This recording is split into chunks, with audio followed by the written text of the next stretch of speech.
everyone. Welcome to Baphomet's Lounge. I'm your host, the incomparable NSS. Cheers.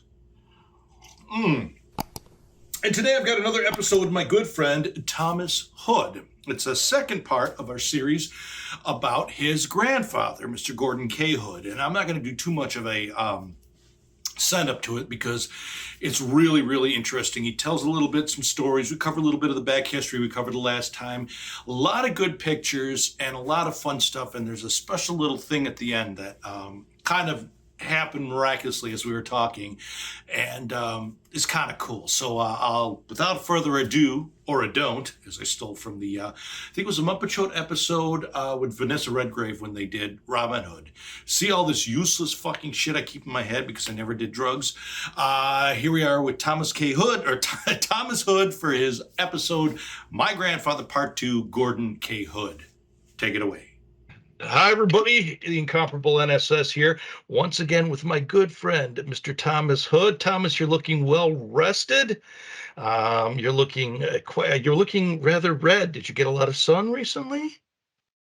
Well, we do have sun here in the mountains, more so than you'd think, and so I'm still in shorts, but not for much longer. Yes, I can imagine.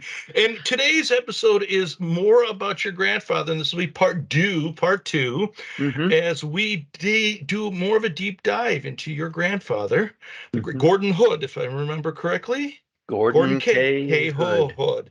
So, I mean, I guess, how do you know so many facts about your grandfather? You know, there's a lot of people. How do you get all this information and this wealth of information you have on the gentleman? I think that it's an excellent point because there's so much being said out there. Some maybe said with some authority, and yet when you kind of check the background and the sources of their information, it's just not terribly credible. You find I like to look at when somebody makes a statement to see if somebody's written an academic paper, if they've presented, if their background is, and often what you find on the internet are a lot of people that are making statements that have no connection other than their personal interest in the subject. So I'm fortunate because I have had a grandfather who passed on a family album with pictures of the airplane that he built. Well, that's a start. Yeah. Well, that definitely, I would say that's evidence. Good evidence. The second Good is he evidence. kept a scrapbook of newspaper articles where his name appears. And a number of the articles are interviews with him where they ask him about his early starts in building an airplane in 1912-13. So in that regard, you've got him telling his story. And wonderful. That's history, right? Correct. So anyway, then I have a book from the U.S. Army Signal Corps in 1918, which tells a little bit more about his story and confirms a little bit more of the details. Interestingly, though, is that the part where the internet comes in, and I really don't want to leave that out, is that he mentions a number of names of people. Sometimes he gets the names wrong. Sometimes it's just a little bit off, and you research that person. Next thing you know, you find out that was some important military person that played a role in my father's aviation history. And then there's another one where we have this picture of Charles Horton sitting in the cockpit in pictures. And he calls him Charles Benton in one of his interviews. So you're searching the internet looking for things like this, and you can't find them because in another article he names him correctly and it matches what's in the album, this Charles Horton. And Charles Horton does play an important role. And when you research him on the internet, you see the connection to other names that also verify the credentials of this particular individual. So that's the kind of part that all these different pieces played in trying to give some credibility to my research. It's not just something I'm making up. It's not just something that passed down, over time, and you may have forgotten a detail. It's right there in print, and I've been fortunate enough to have it. And his story Yeah, go ahead. I just wanted to point something out that I found very, very interesting, and that is you're saying to you that you have the source material on a lot of stuff, so there's a level of accuracy in the thing, but even within the accuracy, there is some inaccuracies because your grandfather just He's a forgot human. someone's name. It's fascinating. Isn't this the struggle that we as historians have to have? We have these little scraps of parchment as we try to put it together in little codexes. And your grandfather, if you want to figure this out, I've got a cute little thing the way we should end this episode. I think we'll see something in a second. But your grandfather was working on something that at the time was probably the most innovative thing history had yet to offer at that time, which is flying, right? It's I would agree. okay. So your grandfather couldn't even fathom what we're doing now, which seems very commonplace, of two guys halfway across the United States having a conversation, taping this conversation, and eventually this will be broadcast. Matter of fact, I don't even think television was invented. So There was no radio. there's no even radio. So we're doing what we think is complex. This is great. I'm really enjoying that. I'm sorry I didn't want to interrupt, but I wanted to make this point that I thought was fascinating. Was you have this great wealth of knowledge, even that has some inaccuracies just because of the beauty of human nature, and then your grandfather was at the cutting edge of technology and couldn't even fathom what we're doing right now as we talk about him. And he was 17, 18 years old. Amazing. And Amazing. and what triggered this whole thing, and go back to our part one, was the Wright brothers did this in 1903, but they kept it really quiet. There's another story associated with it where some guys just absolutely insistent that it wasn't kept quiet. Well, it was. They didn't do anything from 1903 until 1908, and then the door opened wide. Now, 1913 is just another 5 years after that. 1909, 1910, and thereafter, they're doing air shows, and there's people flying all over the world. But the Wright brothers have filed a patent and will sue you if you fly an airplane for pay in a crowd, with a crowd watching.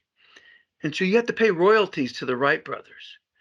So this guy Curtis, when he came along in 1908, and at the same time as in June of 1908, the Wright brothers flew publicly in September of 1908, and so you've got this real close clash there. And Curtis is doing it differently.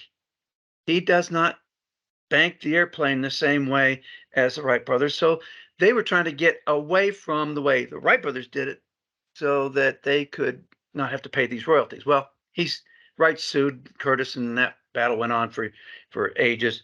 And my grandfather's airplane was based on pictures. He and his friend Alistair Hunter found pictures of airplanes. They spent $5 on a plan to build an airplane, and immediately threw them out because they were worthless. So he says in his interview. And he and Hunter start building this airplane in Toronto, Canada, a little town called Buttonville in the township of Markham. And it's in the northeast side of Toronto, and it's away from everything. Today, there's a Buttonville airport that sits in my family's farmland backyard, literally, right where he built his airplane and flew it. So, it's real interesting how these guys are putting this thing together with no idea what they were doing. My grandfather didn't even have a driver's license. So you're going, well, how do they know how to operate a machine? Well, they're farmers. They knew their way around.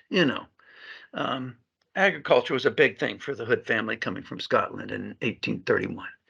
Anyhow, so they build this airplane and they get ready to go, and the build of the airplane, and we have several pictures of that airplane. At some point, you may want to pull those up for us to look at it.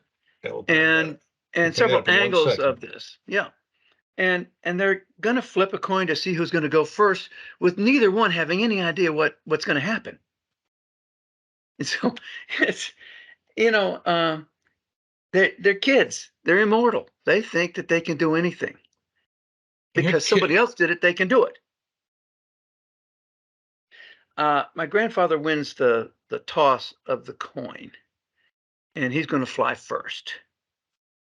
And let's do some of the things here real quick. I'm just gonna okay. open up here.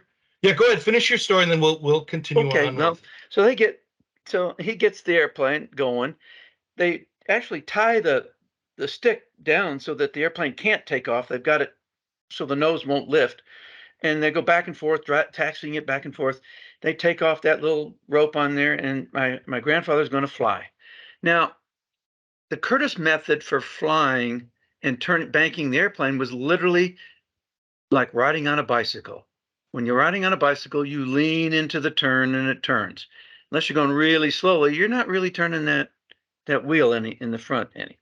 Now he's using the stick, this steering wheel, and he does the rudder with that, and the elevator. So he's got this for the rudder, and he's got this for the up and down, and it's real interesting how the wires are fixing. That's one of the studies I had to do on pictures just to figure that out. I don't know how they figured it out, but pull back, you go up, and so push forward, you go down. So he's and this was based on the Curtis Wright, the Curtis the Curtis method was a harness, and it turned ailerons that were out in between the wings, and that's what they based their plans on, that or on the original Wright brothers? No, the Wright brothers literally took the wing and they warped the wing, okay, so that it would. So your grandfather had invented his own. He was using the Curtis method. He was using the Curtis method. That was the safest one for not being sued for using the right plan. Gotcha. If you use wing warping, boom, you're using our method. We control the sky. We invented control. Curtis says, you didn't invent very good control. I've improved it, and that's what the lawsuit got to be about. So anyway, he gets it going down the field, and he pulls it back to go, and without having any idea what it takes, he pulls it back, and the airplane goes whoop, like this. Well, it's going to stall, so he pushes it down, and now the airplane goes like this. So he's nearly killed on the first flight. As he has no idea. I mean, think about it. When you're driving down the road in the car and you got your hand out the window and you turn it like this, when the car's going real slow, nothing much happens. If you're going 60, 70 miles an hour, you do this, and then all of a sudden your hand flies backwards. So the same principle is that he's going down, the field. As he picks up speed, he needs less control. So he lands the airplane, he gets back, and he goes, what did I just do? And so they sit down there talking about it until they finally figured out that they had over-controlled the airplane. And so they're learning with no instructors anywhere around nearby. They're figuring this out on their own, and how much they have to, to move the controls. And they eventually figure it out. And it's, far less control, and it's just little movements and things like that. And they start practicing straight, back and forth. Then they start going, well, let's see if we can make a turn. So they go up and make a turn and lean in, and then they land and turn around and fly back and lean the other way. So they learned how to make turns. So they had a number of flights. I can't remember the exact number, 50 or more, that they're talking about. This is all taking place beginning May 14, 1913. They're in Canada. Canada is part of the British Commonwealth, right? Yes. So they got this flying school that they start. I can't find evidence of it anywhere except the family album. It's a Purifoy, some name that I can barely detect and read in the family album, flying school. And I don't know how they're going to teach anyone to fly except to say, when you get in it, be very careful when you pull it back. I mean, I don't know how that. Never mind. So anyhow, at some point, they find this guy, wrongly named Charles Benton, in the first interview. Later interview in 1939, the first one was 2739. He says his name's Horton. Then I go to the family album. Here he is, Charlie Horton. So I go online to see if I can find Charlie Horton. Charlie Horton's going to fly the airplane and tell them if it's any good. And so they're paying him to do this thing. And Charlie gets in the airplane and he takes off and he catches some kind of a mowing device in the field and tumbles the airplane. The radiator falls, and the radiator's, it's behind him, right behind him, as they all were. And the engines were all behind the pilots in the early days, and they come in, they smash the pilot. So Charlie's in the hospital for a long time in Toronto with burns and boiling water. He's got he's in terrible shape. I never could find out what happened to him. But what I did find is an article in a 1912 Aerial Weekly magazine that says Charlie Horton's about to solo, and here's a picture of him. So one of the pictures we have is of Charlie Horton in that article, and they name his instructor as a guy named George Beatty, I think it is.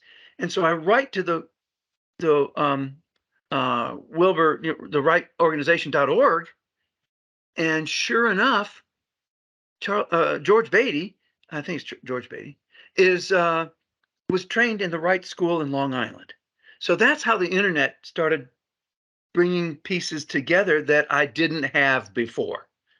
And that's when it became very important on a single name, where if you just had it mentioned in an interview or a picture of him, you don't know the rest of the story. So that was the rest of that story. And that was kind of neat to get to that point and find out. And they're pretty confident about what they were doing. And in 1913, when you were flying an airplane, as did Alistair Hunter and my grandfather, you are considered an early bird pilot in this country. And early birds all flew solo before 1916. Excellent. Well, I have a little bit of a surprise. You're going to get a kick out of this. Let's first start by, I'm going to share my screen here, and let's talk about here this article that I have. And it says, wind-driven blizzard lashes coast here. And actually, I'm going to move this. I'm going to quickly stop sharing this. I'm going to put this on my screen here. And there's a method to my madness to this in a second. Let me share this. Where are you? So what's this first article that you have here? Wind-driven blizzard. Well, if you notice, as you go down from the headline, there's this article down here called Sprouting Wings, Gordon K. Hood, Chapter 1. Yes. And this is the detail that I have. I believe it's from the Syracuse American, and there's a date up in the top up there. And let's zoom this in here. And 27, and he's telling us how he learned to fly this thing, and it's the story I just basically described. Excellent. And he wrote a series of these articles that was kind of telling the story of his career from this point going forward to when he became an exhibition pilot in 1915 in Chicago, to when the military signs him up to teach military cadets to fly in 1917, up until the point that he becomes like manager of the Syracuse, New York airport. So this is the first evidence that you have a good article here. And then you can go on to the, to different publications, like this one is an aircraft journal, and they list his organization in 1920 in Syracuse, New York. So you've got it listed and date. You see the date, June 7, 1920. So you're now able to say, okay, I know a little bit more about this story. He told me in an interview, but now I'm backing it up with dates, places, and stuff. Excellent. Let's see what we got really here. Cool.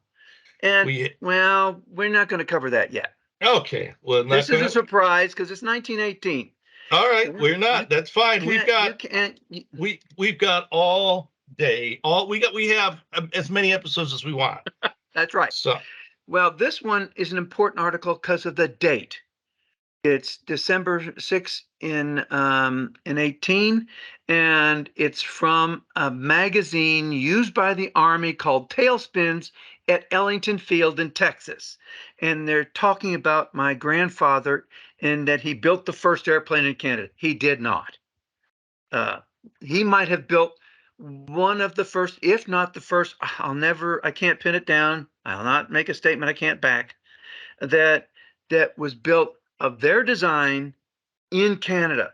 The first airplane to fly in Canada was built in the United States, flown in the United States first, and then shipped to Nova Scotia, where it flew in 1909. And that's considered the first airplane, the first flight in Canada. So you can't discount that. But my grandfather did build this thing on the farm right there in Buttonville. Nice. So this article, it talks about my grandfather from the perspective of the military interviewing him. And this is just as he's coming out of the service for the United States Signal Corps. The war is over in Europe. And so that's why and here you can see, it's just a not the lower picture half. so much. You're fine. You just look at, I'm looking at the writing at the bottom. Oh, okay. And this is where you see C.E. Horton. Aha, right here. I'm zooming in. And that's it. And he is in the cockpit of this airplane, and you have this picture from somewhere else, but I just wanted you to see. Yes, that's how yes. you get but who is C.E. Horton when you're looking at the family album? I don't know. I don't know what his purpose was until you read an interview that somebody is flying this airplane. Here's a good side view. Oh, that's right. Palais. I can't read it. I don't know. Palais School of Aviation. Oh, maybe that's it. Yeah, first Canadian-built aeroplane. 1914. Okay, we got an important date here. We're going to talk about 1914 here very shortly, but this is like a 1910 Ford. I have a model of that I found. So yeah, this is a side view of the airplane, and I don't know if you can get a pointer up here, but you see the box around that flying wing that's coming out right behind the wing there. That is the elevator. This here, right here. That Curtis used. The motor is a Maxi motor made in Detroit. The radiator, little radiator out there in front of it. This right here is what fell on Horton's head. And the radiator, the little thin radiator in front, because Horton is sitting right in there. Yeah, he's sitting right here. Okay, so this thing is tail heavy, and part of the reason you can see it's tail heavy is the way where this flying, appendage, the tail of the airplane is elevated to keep pushing the nose down because it's a little heavy in the back. They didn't know what they were doing, center of gravity stuff. Yeah. But there's other pictures we're going to see. There's this line that's going right in front of the wing. Let's see what we got here. Oh, that's later. Let's wait. More of the airplane. If you can find more of the airplane that I just showed you. There it is, coming out of the hangar there. All right. Okay, good. Now, this is a great picture because you can see the harness, the black harness right behind the wheel. Right here. Yes. And right behind it is a vertical thing going right in front of that radiator. Okay? Just right here? Don't go too far. Yeah, bring it down a little bit if you can. Okay, stop right there. And you see that rod going all the way up to the top? And it's got a wire. And it's got a wire running on both sides of it. And the bottom's got a wire like that. It's hard to see. So that when you lean, that's the cable that's turning these elevators at mid-wing. Now, they had to figure that out on their own and do that cable. And I've built a model that looks very much like that and so forth. And so they're rolling it out for their first flights in May. And there's a couple other views, I think, of the machine. But there's front view, there's this back view of it.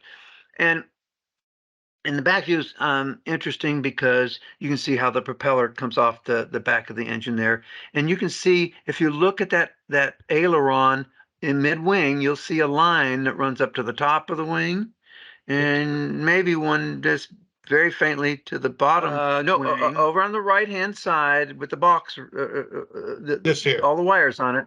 No, further to your to your right, my right. This here or this way? This way No, here. yeah, that's it. That's the piece. That's the There we aileron. go. And Gotcha. you can see as it comes off the top of that little box, it goes to the front of the wing. There's one that goes back side. The picture's a little too enlarged, right? But you can see Yeah. this line going off to the top of the wing, and then there's one that comes down to the bottom of the wing, and that's connected to the pulleys and the cables that are running that stick right behind the the harness that's used. And so you have to lean to turn the airplane. And that was Curtis's method of doing that. Curtis, remember, he's a motorcycle guy.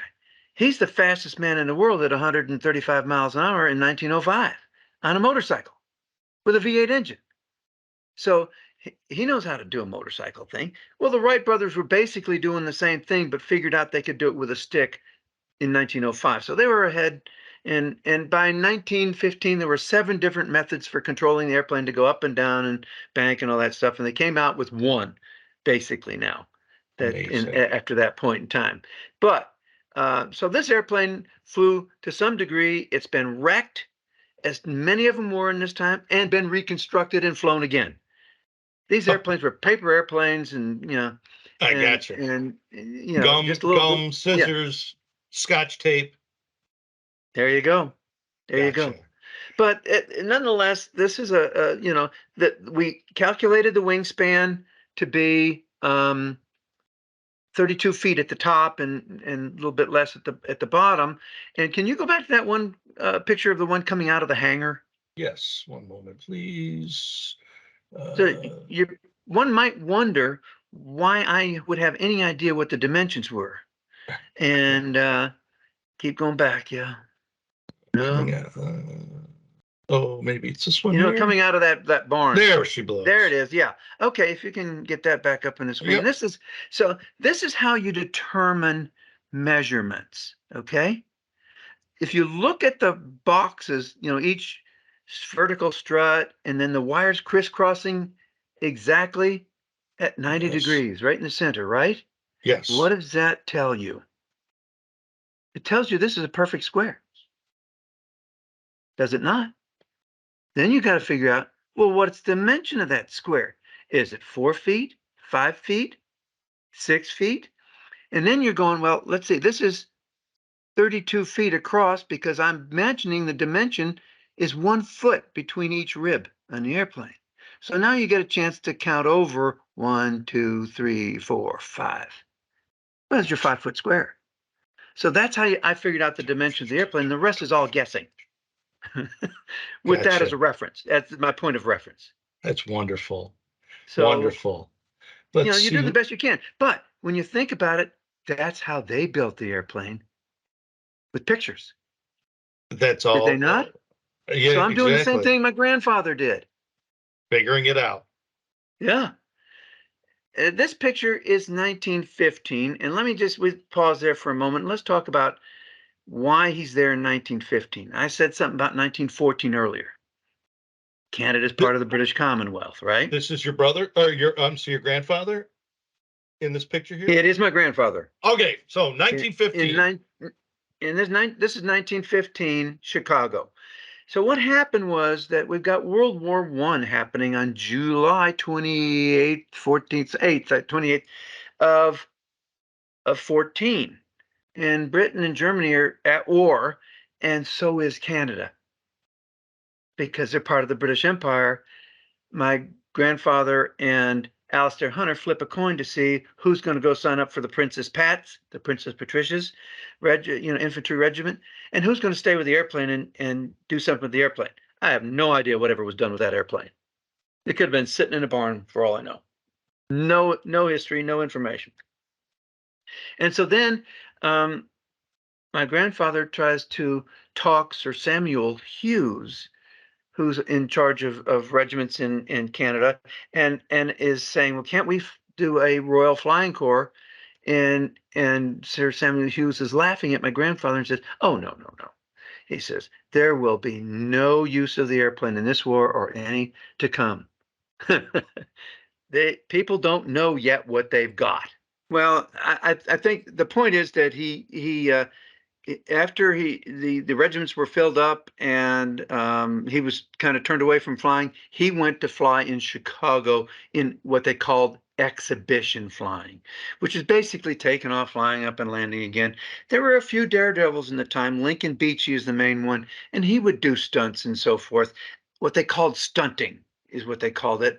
But they all died by 1915. So by the time my grandfather got to Chicago in 15 and 16, 1915 and 16, he was just doing take off, fly around, land, come back and land. And he wasn't, doing anything except earning hours. And the interesting part of this, though, is that if you went and flew at the Chillicothe, Ohio fair and you took your airplane there, how did you get it there? How do you think they got it there, Noel? Well, they took it apart, drove it down there on the back of a truck, and then put it back together. That's it. That's it. Funny thing about it, I think you're the only other person I know on the planet that knows about Chillicothe, Ohio. I actually played there. So let me tell you a little something here. Let us have a little fun here. Okay. I am been using this a lot, and this is the Chat GPT-4. This is the new artificial intelligence, and as you know, Microsoft has put a lot of money into this, and they're saying that it's going to be a game changer. That it's going to get rid of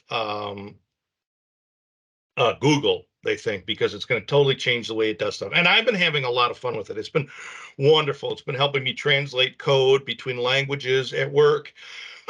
It helps me understand some stuff as to why when I'm doing programming and I go before I have to Google something, now I can create a sample bit of code and say, tell me if I put the code here or I put the code here, which one is going to work and effectively and what's the problem? And it analyzes my code and says, okay, if you put the change here, this is going to happen. But if you put the change here, this is going to happen. This is more efficient. And I have absolutely been loving it. On a personal level, I have been doing stuff recently. I was listening to a Steve Winwood live album from a couple years back. And I said, can you tell me which songs, because Steve Winwood has played in so many different, things in his life, Blind Faith, Traffic, solo stuff, Spencer Davis Group. Tell me which song came from which album or which area. And it's fascinating. It comes back. So while you were chatting early on, I said, give me all the information you have on Gordon K. Hood.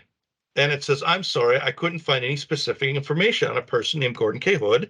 Could you please provide me with more context or check the spelling of the name? I'm here to help. So I asked it. He was a Canadian pilot. And it responded, Gordon K. Hood was indeed a significant figure in aviation history. He built the first practical airplane in Canada and flew it. And here we've got the links. Early Aviators is where it's getting its references. When the United States entered World War I, there was a lack of military pilots. As a result, the U.S. Army Air Service relied on civilian pilots to help train cadets. Hood, with his extensive flight experience, was among the first instructors in aerobics at Ellington.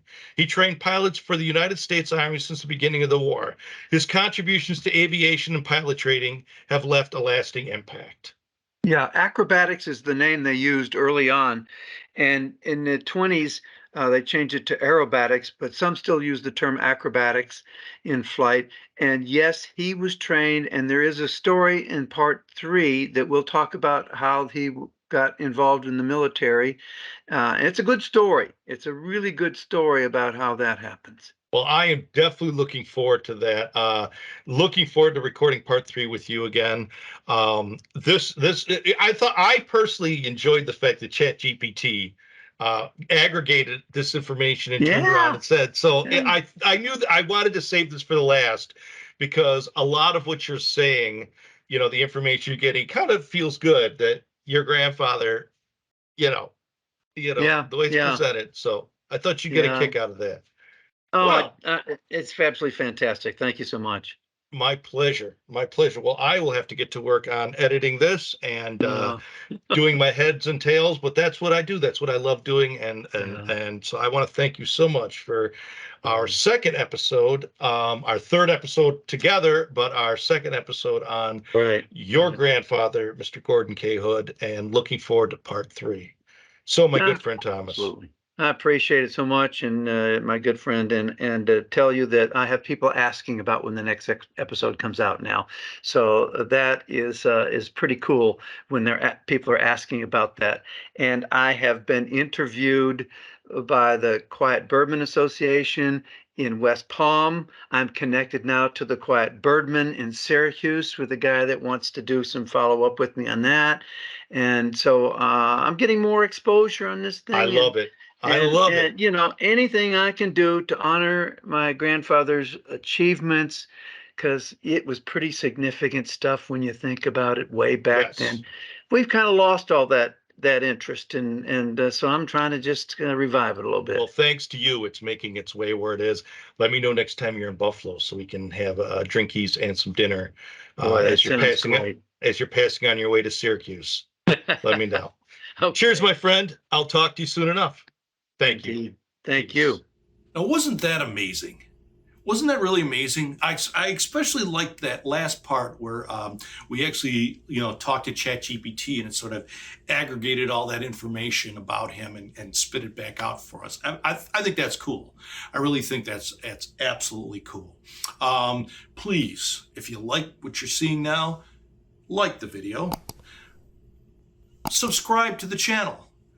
And, leave a comment. If you got questions or comments or whatever, leave a comment. We'd love to hear from you. It would mean the world to me if you did that. And hey, if you want to pick up some Baphomet's Lounge merch, I've got coasters, I've got koozies, I got pint glasses that freeze really well and make your beer taste really good. Go to the link down below, fulfilled by my good friends at Chautauqua Audio Works. Get yourself some Baphomet's Lounge merch. And I will see you soon at the next episode. Peace, everybody.